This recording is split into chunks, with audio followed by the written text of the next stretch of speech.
Oke, baik.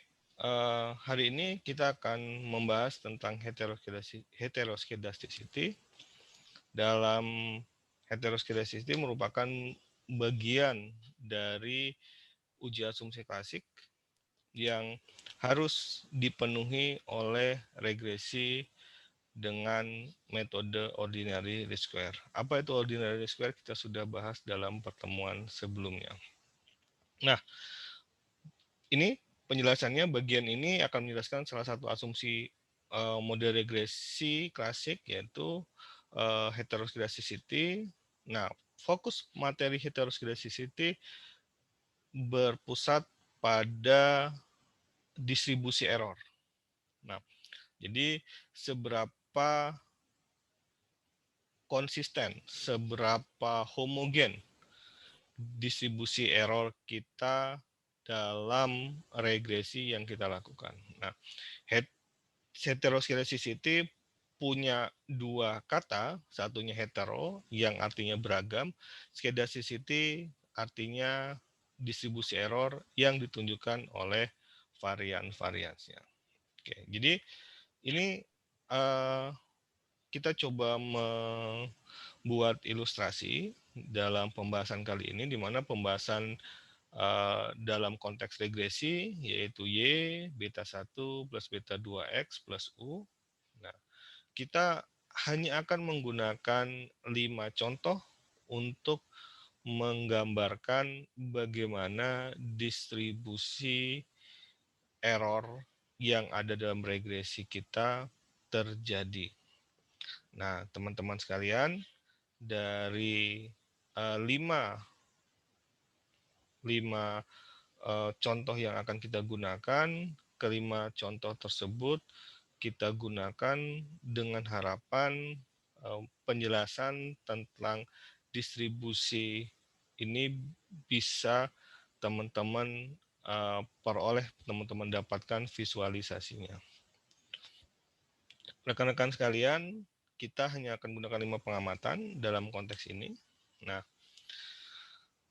gambar di sini menunjukkan bahwa hasil regresi kita, nah contoh ini menggambarkan kita tidak punya error sama sekali dalam model regresi kita.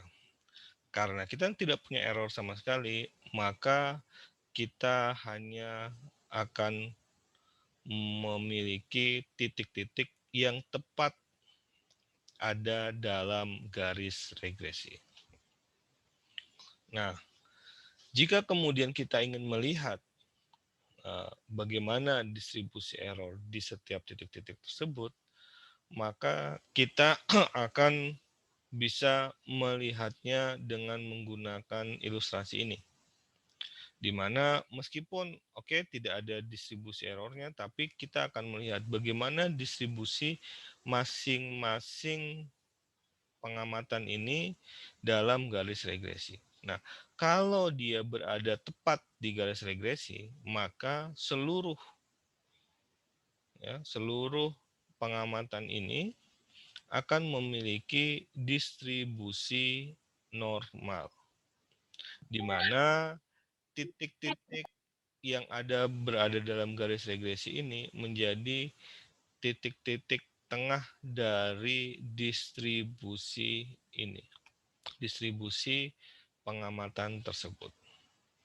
Ya. Dalam konteks ini, ya, kita punya asumsi dalam regresi di mana ekspektasi U adalah error. Jadi kalau kemudian kita mulai buka asumsi dasarnya bahwa error di atas maupun di bawah totalnya adalah 0. Nah, dan asumsi dari error tersebut distribusinya juga normal.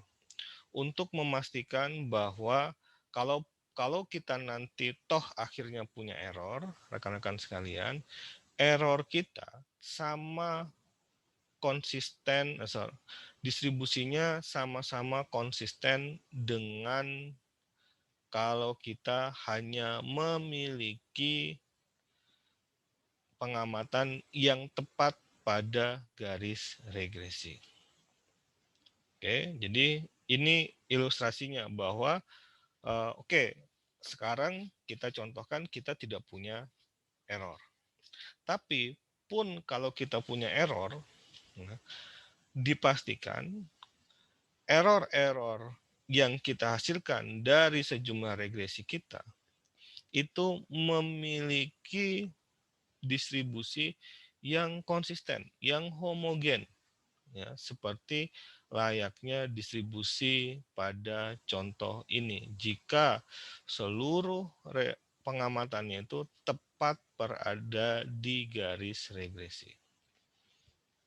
Nah, jika variansnya normal, jika varians dan distribusinya pada setiap observasi itu ada, nah maka mereka juga akan memiliki varians yang konsisten.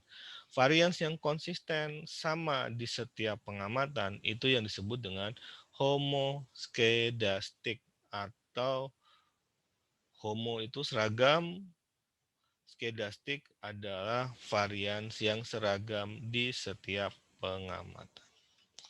Oke, ini mulai kita ambil contohnya. Ternyata pengamatan kita tidak seideal apa yang kita harapkan. Pengamatan kita sekarang berada di biru ini. Ya. Pengamatan kita tidak lagi berada tepat berada pada garis regresi. Tapi pengamatan kita ada di titik-titik biru ini.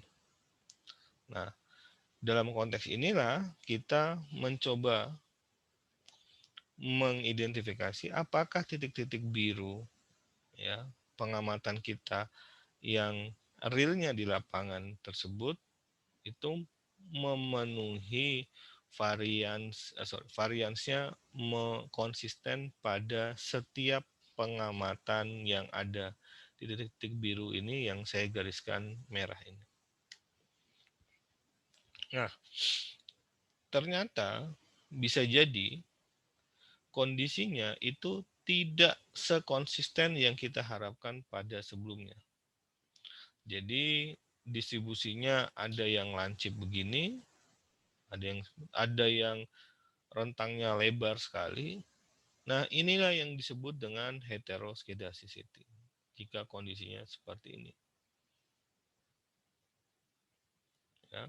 Artinya hetero dalam variasi setiap pengamatan atau observasi. Nah, ini yang terjadi. Di titik biru ternyata observasi pertama X1 misalkan dia berada di titik ini dan variansnya lebih kecil, sempit. Ternyata semakin bertambah eh, variabel X-nya atau observasinya semakin meningkat, maka observasi X semakin meningkat, maka variansnya justru juga punya kecenderungan yang semakin besar. Nah, ini yang kemudian perbedaan varians di setiap observasi kita sebut dengan heteroskedasticity. Nah, ada dua konsekuensi utama yang ini teman-teman perlu memberi catatan khusus, di mana konsekuensi utama dari heteroskedasticity adalah standar error dan dari koefisien tidak dapat diestimasi secara benar dan sehingga t-testnya invalid, ya, karena kita masih ingat rumusnya sekali lagi, t-test itu sama dengan beta per standar error. Nah, kalau standar errornya ini konsisten, standar errornya ini inkonsisten, dan kemudian ternyata yang kita ambil adalah rata-rata dari standar error yang bervariasi seperti ini, tentunya kita akan mendapatkan standar error yang lebih tinggi Jika standar error kita lebih tinggi, maka kita akan punya tes statistik yang lebih rendah. Tes statistik yang lebih rendah, konsekuensinya apa? Tes statistiknya akan cenderung menuju ke menerima hipotesis nol. Akibatnya banyak regresi kita yang tidak signifikan. Problemnya di mana? Ternyata problemnya ada di masalah heteroskedasticity-nya. Ini kalau dia konstan berarti tidak ada kecenderungan inflasi atau kenaikan dari standar error karena pertambahan variabel X atau pertambahan observasi. Nah, OLS menjadi teknik estimasi yang tidak efisien akhirnya. Teknik alternatif dilakukan dengan memberikan bobot yang lebih besar dengan varian rendah untuk menghasilkan estimasi yang lebih akurat. Jadi beberapa teknik penyembuhannya kita memberikan bobot di masing-masing ini, masing-masing observasi. Nah, rata-rata mereka di mana sih? Rata-rata mereka ada di mana sih? Kejadian heteroskedasity, rekan-rekan, sebagian besar terjadi pada data-data cross section. Jadi kalau autokorelasi itu sebagian besar terjadi pada data-data time series, kalau heteroskedasticity terjadi pada data-data cross section. Kenapa? Kita harus menyadari bahwa misalkan ada perbedaan kapasitas maupun karakteristik wilayah. Ada wilayah yang yang sifatnya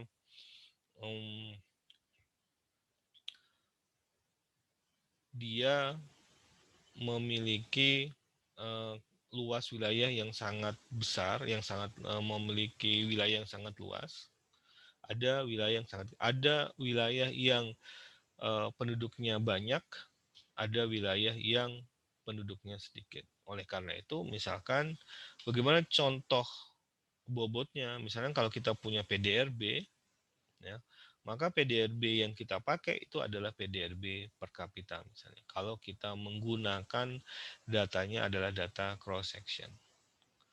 Misalnya kalau kemudian kita ingin bicara tentang populasi, maka kita gunakan populasi per kilometer persegi dan seterusnya. Jadi ada aspek-aspek yang kita bobot, ya, yang kita punya pertimbangan khusus di mana ada karakteristik kewilayahan, karakteristik individual itu memiliki peran penting dalam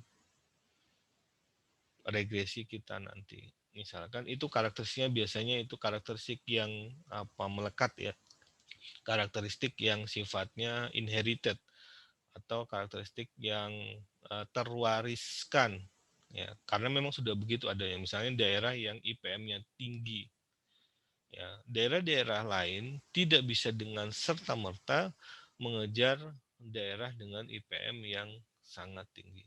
Kenapa? Karena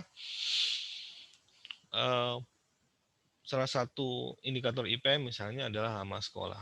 Jadi daerah-daerah tertentu di mana orang bersekolah itu merupakan salah satu pertimbangan adalah pertimbangan kultural, di mana ketika orang bersekolah maka dia akan memiliki opportunity cost untuk tidak mendapatkan penghasilan tertentu karena dia memilih untuk bersekolah.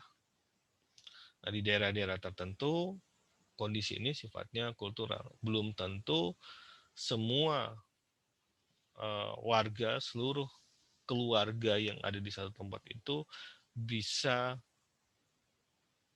menerima kondisi tersebut. Jadi anaknya tidak disuruh bekerja bekerja membantu orang tuanya, tapi anaknya disuruh bersekolah Tapi ternyata orang tuanya punya kebun, orang tuanya punya ladang, kalau bukan anaknya yang mengerjakan, maka kapasitas produksi labor dari orang tuanya tidak mencukupi. Nah, karakteristik-karakteristik itu yang melekat dalam suatu wilayah, dalam suatu kultur dan seterusnya yang terkadang itu mempengaruhi data individual atau data antar individu yang mempengaruhi perbedaan data antar individu. Nah, hal ini yang sifatnya natural. Nah, karena itu kita mencoba kalau nanti teman-teman menghadapi masalah heteroskedasticity, kita mencoba memastikan data apa yang kira-kira bisa memiliki setiap daerah yang dengan karakteristik berbeda-beda itu memiliki bobot yang sama. Nah, ini adalah contoh heteroscedasticity. Ada Jepang dan Amerika yang punya manufacture yang tinggi dan US GDP yang tinggi. Ternyata sebagian besar negara lainnya ada di sisi paling bawah. Setelah kemudian kita perjelas sisi yang paling bawah, kalau teman-teman lihat, ini batasannya berapa? Oke. Batasannya, nah, kita tarik. Kalau sebelumnya kita punya batasan sampai berapa nih? 8 juta. Sekarang batasan kita perkecil maksimal hanya 2 juta GDP-nya. Nah, bahkan kecil sekali kita hanya di 1.400.000. Jadi tidak lagi di 2 juta tapi di 1.400.000. Konsekuensinya apa? Kita mengeksklud, kita tidak menggunakan data Jepang dan Amerika karena mereka istilahnya sudah berada di planet yang lain.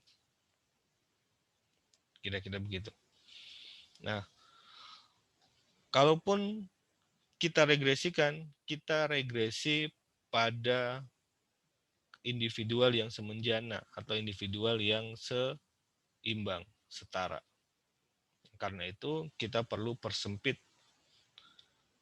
cakupan GDP-nya. Nah, ini juga cakupan manufacturing-nya kalau sebelumnya kita sampai 1.800.000, di sini kita hanya akan sampai ke, coba lihat teman-teman lihat, hanya 300.000. Jadi benar-benar kita potong datanya, yang kita regresi hanya data yang paling bawah. Ini contohnya kalau kemudian kita gunakan South Korea and Mexico. Ya, berarti mereka ada di tengah-tengah sini. Nah, ini kalau kita punya Singapura dan Yunani. Letaknya ada di berkumpul di paling bawah ini. Singapura aja dia berkumpul di paling bawah. Nah, teman-teman, salah satu cara untuk menguji, mengetes heterogeneity itu kita lakukan dengan cara Goldfeld dan Kwon. Bagaimana cara Goldfeld dan Kwon mengidentifikasi adanya heteroscedasticity?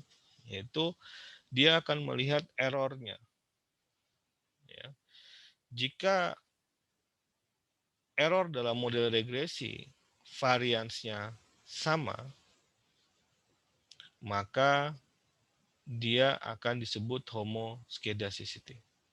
Namun jika variansnya tidak sama, rekan-rekan, maka dia disebut heteroskedasticity. Ini ya kata kuncinya. Terus bagaimana mereka mengidentifikasi mana yang sama, mana yang beda. Nah, apa yang mereka lakukan? Mereka membagi karakteristik error pada bagian-bagian sampelnya. Nah, jadi Goldfeld and Kwon membagi tes heteroskedasticity ini menjadi 3 rentang yang mengandung 3/8 atau 37,5% pengamatan terkecil yang di sini.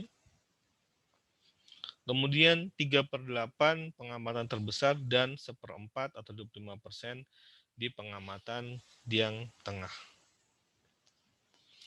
Jadi jika kita punya 28 observasi dan paling rendah itu adalah sekitar 11 observasi dan 6 yang sedang dan tinggi 11 observasi, kita akan kemudian menempatkan garis regresi pada yang tertinggi dan yang sedang. Nah, ini. Jika yang sedang ini yang sedang,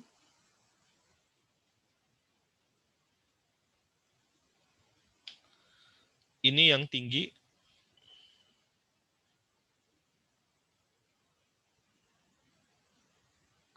ya, kita ingin buktikan apakah variansi yang tinggi ini sama dengan variansi yang rendah. Karena itu kita melakukan regresi hanya pada observasi-observasi tinggi dan hanya pada observasi-observasi yang rendah. Setelah itu kita akan ukur varians di observasi tinggi dan di observasi rendah. Nah, ini regresi pada observasi rendah, ini regresi pada observasi tinggi.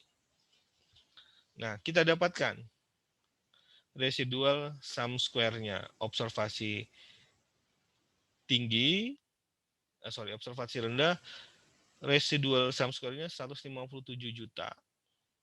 Observasi tinggi ternyata ada 13 miliar. Nah, kita uji apakah RSS1 pada observasi regresi dengan observasi dengan nilai yang terendah itu sama dengan observasi yang tertinggi, pada observasi tertinggi. Apa yang kita lakukan adalah kita menggunakan uji beda dua rata-rata. Teman-teman masih ingat tentunya waktu belajar tentang pengambilan hipotesis pada statistik 2. Salah satunya adalah kita menggunakan uji beda dua rata-rata. Dengan nol hipotesis, apakah rata-rata itu memiliki distribusi yang sama atau tidak? Ya, kalau dia memiliki distribusi yang sama, berarti kita bisa menyimpulkan bahwa dua regresi pada data tersebut punya varians yang sama. Kalau dia punya varian yang sama, maka dia bisa dikategorikan sebagai homoskedasticity. Namun sebaliknya, jika kasus pada standar deviasi RSS2 lebih daripada RSS1, artinya RSS1 dan 2 ini tidak sama, maka menunjukkan bahwa adanya heteroskedasticity karena varians dari masing-masing regresi ini tidak sama atau tidak konstan. Itu yang disebut dengan hetero. Kenapa RSS atau residual sum square ini disebut varians? Kalau teman-teman ingat, dia varians itu kan adalah X minus X ini, ya, kemudian dikuadratkan. Pun demikian dengan ini. Error itu adalah Y dikurangi Y rata-rata, atau Y rata-rata ini adalah garis regresinya. Sementara Y ini adalah error-error ini. Nah, ketika dia dikuadratkan, maka sah RSS ini disebut sebagai varians. Begitu ya rekan-rekan, ketika error kuadratnya, itulah disebut dengan variansnya.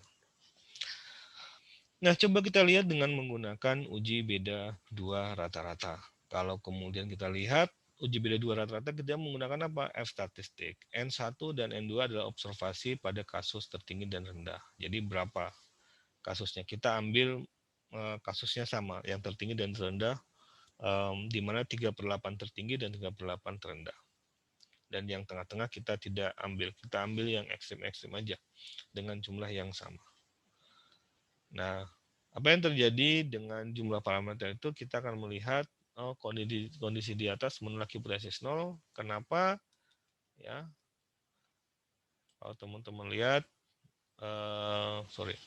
kenapa dia menolak uji hipotesis 0? Karena teman-teman lihat kriterianya, F kriterianya 10,1, sementara F statistiknya, F hitungnya itu adalah 86,1. Jadi kalau kita tarik garis F C square-nya begini, ini adalah HO, di sini adalah 10,1, ya. Nilai 86 ada di sini.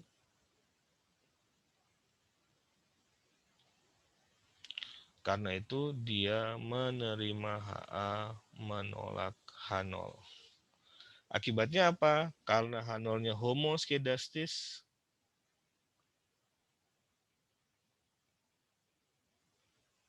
maka dia di sini adalah heteroskedasis, di mana HA-nya adalah menolak hipotesis bahwa residua sum square 1 sama dengan residua sum square 2. Yang terjadi adalah residual sum square 1 berbeda dengan residual sum square 2. Ialah yang satunya 157 juta, yang satunya 13 miliar. Tentunya hal ini menggambarkan bagaimana error kuadrat yang merupakan deviasi antara Y observasi real dengan Y estimasi dalam garis regresi itu menunjukkan jumlah yang berbeda antara observasi tertinggi dengan observasi terendah. Nah, salah satu uji berikutnya adalah kita melakukan dengan uji White heteroskedasticity. Nah, uji White fungsinya untuk apa? Kalau teman-teman lihat, ini adalah model awalnya, ini adalah variabel dependennya, ini adalah variabel independennya. Nah, layaknya pengujian sebelumnya bahwa heteroskedasticity itu sekali lagi itu adalah varian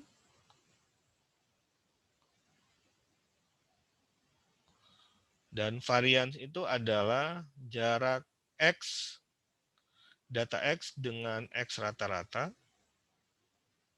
dikuadratkan. Ya, nanti ada per N dan seterusnya ya. Tapi konsep dasarnya adalah ini. Sementara di regresi kita punya error. Error itu adalah jarak antara Y dengan Y dalam garis. Kalau dikuadratkan dan dia jadi error kuadrat, maka sesungguhnya dia mencerminkan varians dari regresi tersebut. Ketika dia menemukan varians dari regresi tersebut, disitulah kita gunakan kuadrat error atau residual error, kita gunakan sebagai proxy untuk melihat trennya seperti apa. Nah, ini kita gunakan rekan-rekan E- square, jadi itu adalah error dari ini, menu ini. Nah, kemudian di sini kita gunakan dalam uji White digunakan sebagai dependent variabelnya. Kita uji apakah GDP dan GDP square ini adalah varian dari GDP, itu mempengaruhi error square-nya atau residual sum varians dari regresi kita. Nah, ini uji statistiknya rekan-rekan. Jadi uji statistiknya kita lihat H statistiknya adalah di mana tidak ada pengaruh antara GDP dan GDP square terhadap error kuadrat dari regresi itu. Sebaliknya, di mana H0-nya itu adalah tidak ada hubungan bersama-sama ini GDP dan GDP square terhadap error. Jadi H0-nya GDP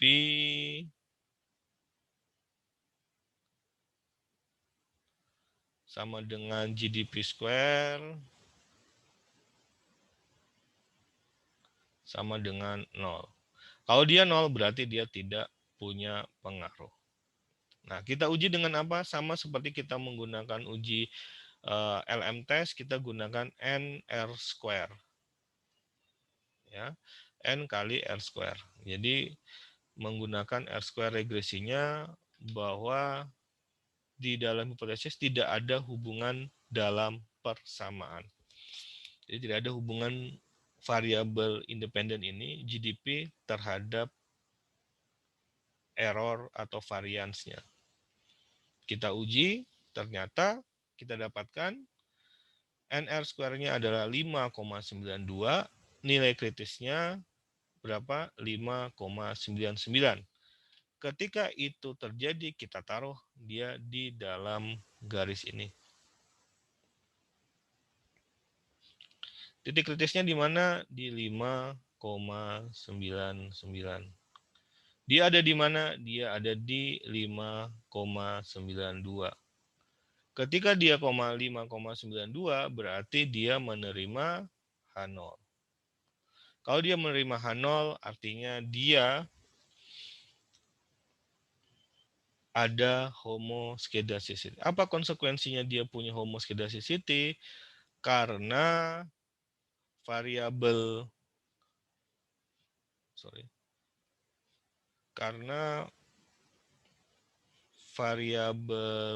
ini error kuadrat atau variansnya itu meningkat, ya. Variansnya itu tidak konstan. Kenapa? Karena variansnya meningkat seiring pertambahan GDP dan GDP square. Ya. Atau bahkan kalau teman-teman lihat ini adalah GDP dan GDP square, itu bisa digambarkan bahwa persamaannya ini teman-teman lihat konstansanya min A, AX kuadrat min AX berarti ya dia begini. Jadi variansnya itu rekan-rekan itu membentuk kurva parabola. Ya.